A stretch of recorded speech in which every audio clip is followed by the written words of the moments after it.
Assalamualaikum warahmatullahi wabarakatuh.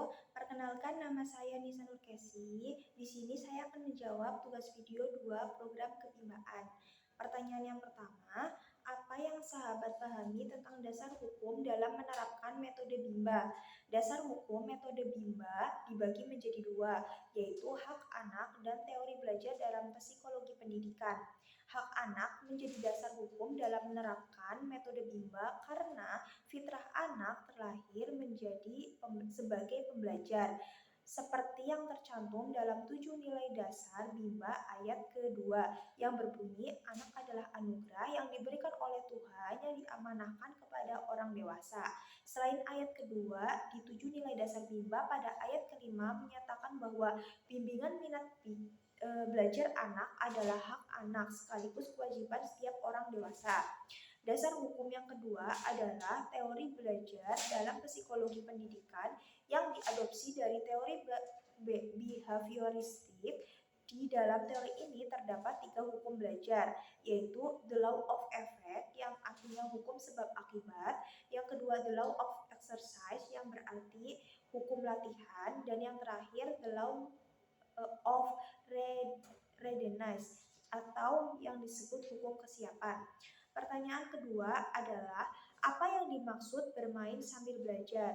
Bermain sambil belajar adalah kegiatan bermain di mana kegiatan tersebut diselingi dengan materi pembelajaran.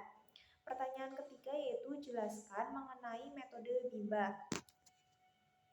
Metode Bimba ada 3 metode, yaitu 3 metode utama dan 1 metode penunjang. Metode utamanya antara lain fun learning, yaitu proses belajar yang sepenuhnya menyenangkan, dengan tujuan dari metode fun learning yaitu menumbuhkan minat belajar secara intrinsik.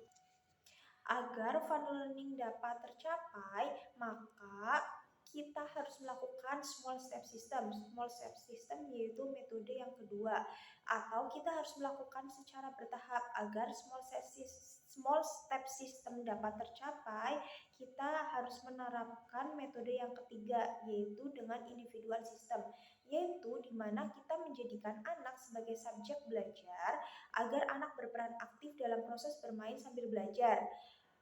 Yang terakhir yaitu variation skill, yaitu kemampuan yang harus dimiliki oleh setiap motivator dalam memvariasikan aspek belajar dengan kegiatan belajar meliputi kemampuan afektif, kognitif, dan psikomotorik, baik psikomotorik halus ataupun psikomotorik kasar.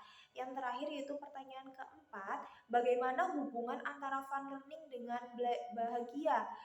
Hubungannya ada ya. Apabila kita melakukan proses belajar yang sepenuhnya menyenangkan, maka proses tersebut dapat memberikan kebahagiaan. Sekian jawaban pertanyaan dari saya. Apabila ada kesalahan, saya mohon maaf. Wassalamualaikum warahmatullahi wabarakatuh. Salam Bimba, tetap semangat dan terus belajar. Terima kasih.